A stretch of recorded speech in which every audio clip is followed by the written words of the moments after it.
Hey, what's going on, guys? It's Ian from MaddenSchool.com, and today's tip, we're going to be taking you on a deep dive of the play Flood from the gun bunch open offset formation. Now, this play is found in the Ravens playbook, Colts, Eagles, I believe a few others as well. We're going to call this when we're expecting any sort of cover 2 zone or cover 2 man, or really any sort of man press defense as well. And then I'm also going to show you what you can do against like cover 3 or cover 4 in case you guess wrong. So there's no setup required, which is the best part about this play. The one thing you can do is put this X or square receiver out here on a whip or zig route to the wide side of the field. In case it's man-to-man coverage, that can be helpful. All you're going to do against cover 2 defenses is wait until this X or square receiver gets beyond the cloud flat over there, which should happen pretty quickly. And then you're going to lead past that to the sideline. Let me take you into the replay. So normally in a cover 2, the outside cornerback is going to jam this receiver, but he's aligned so poorly, he's not going to jam him.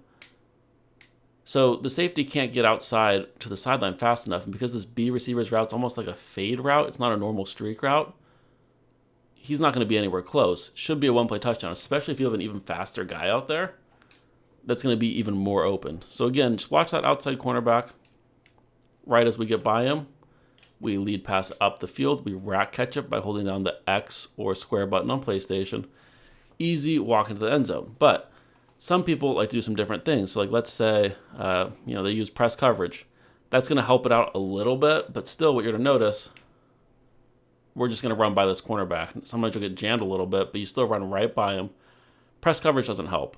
Another thing people like to do from a cover 2 is to throw an extra guy into a deep blue zone. So like let's throw this guy into a deep blue zone. That's not going to help either. You're going to notice the exact same thing. So you can see how it doesn't impact anything. Lamar Jackson just decided to wildly overthrow that. But you can see that deep blue zone doesn't impact anything. Next up, maybe they're going to go into, let's go ahead and base align. It makes it a little bit tougher, but really not hard at all. You can see how the cornerback's aligned a little bit differently out there. We'll still run right by him. As we get by him, we lead pass up the sideline, rack catch it, and walk into the end zone. Another thing someone might try is setting their zone drops. So let's say they're crazy and they're going to set their zone drops to, say, 30 yards deep, the farthest back they can do it. So we'll take off baseline. We'll set zone drops, the flats, 30 yards. This is going to work against any sort of cover 2, whether it's like a DB Fire 2 type deal or just the base cover 2. Now notice how this B receiver, he's just going to run right past the cloud flat, or I should say, the cloud flat out there. Even though it is 30-yard zone drops, he's not going to get back there fast enough. Like he's going to be shuffling, facing the quarterback, versus our guy's just sprinting down the sideline. That doesn't work either. I'll show it to you again. 30-yard zone drops aren't doing anything at all. That's an accurate throw. That's a touchdown. So that's the cover 2. But what's great about this is it can work the same way against cover 2 man and a bunch of cover like 1 press or cover 0 press. So let me go ahead and clear these zone drops. And let's call, for example, like a cover 2 man. If your opponent just stays in a standard cover 2 man, this B receiver should get wide open. One minor adjustment you can make here is to put this A receiver on a streak. I prefer that against cover 2 man. And then I still like to put this X receiver on a little whip route, which should happen. Notice how the B receiver runs right by that guy, just like it's a cover 2 zone. Now this happens in the normal default alignment. If your opponent's going to manually press, it's going to be a little bit different. I'll show you that in a second. But we run right past him. The guy misses his press cover. And if it's accurate, that's a touchdown. Something you have to deal with in Madden 24. Sometimes the quarterback's just not going to be accurate. So if they were to manually press cover, that's going to do a little bit better. But what you should notice, if you set it up the same way, is when this B receiver inevitably gets off of his jam, he's going to get what looks to be like a little speed boost. Every single time he's going to beat that cornerback. Let me show that to you here. He kind of gets jammed. And now he gets that little speed boost, you see? Again, it's just coming down to whether or not your quarterback is accurate. Not a big deal. That happens this year. You got to get used to it. Again, he gets jammed here, and then that speed boost hits. So you also have the X receiver on the other side, which I like against man-to-man coverage. he's going to win probably 75, 80% of the time. Not 100%, but more times than not, that little whip route or zig route really works well.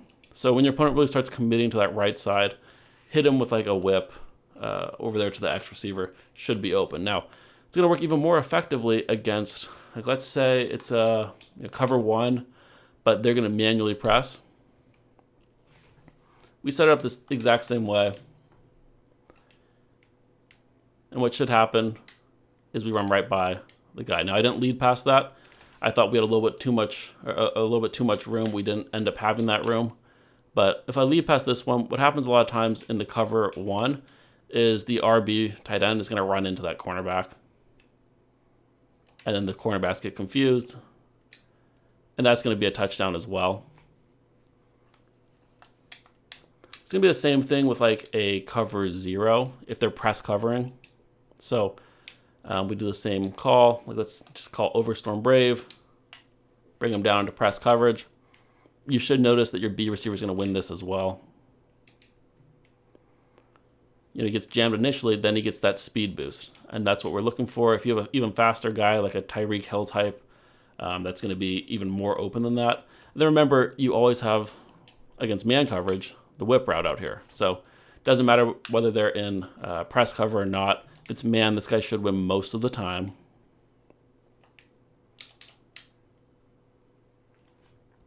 So that's the look against man-to-man coverage. But one really kind of, I'd say, underlooked part of this play is the tight ends route. So let me show you that. This RB receiver, the tight end, once he hits the sideline here, you lead past it upfield, you're often going to get 4 or 5 yards. Now, you might want to throw it a little bit before he hits the sideline. But when you see that the cornerbacks are both over there are dropping back, once you notice that, they take their first step back, you lead past that upfield, you're usually going to get 4 or 5 yards. And what actually ends up happening is a lot of times your opponent's going to have a zone drop set for like 20, 25, 30 yards deep. And instead of 5 yards, you're going to get 8 or 10. You see they're taking that step back, you lead past it upfield, 6, 7 yards. The timing of this is important.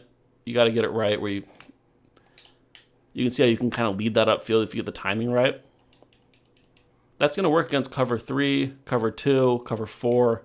As long as they don't have hard flats out there, you can lead that. Worst case scenario, 3.5, 4 yards. But if you can pick up 4 yards a pop, that's going to force your opponent into hard flats. And that's what we want.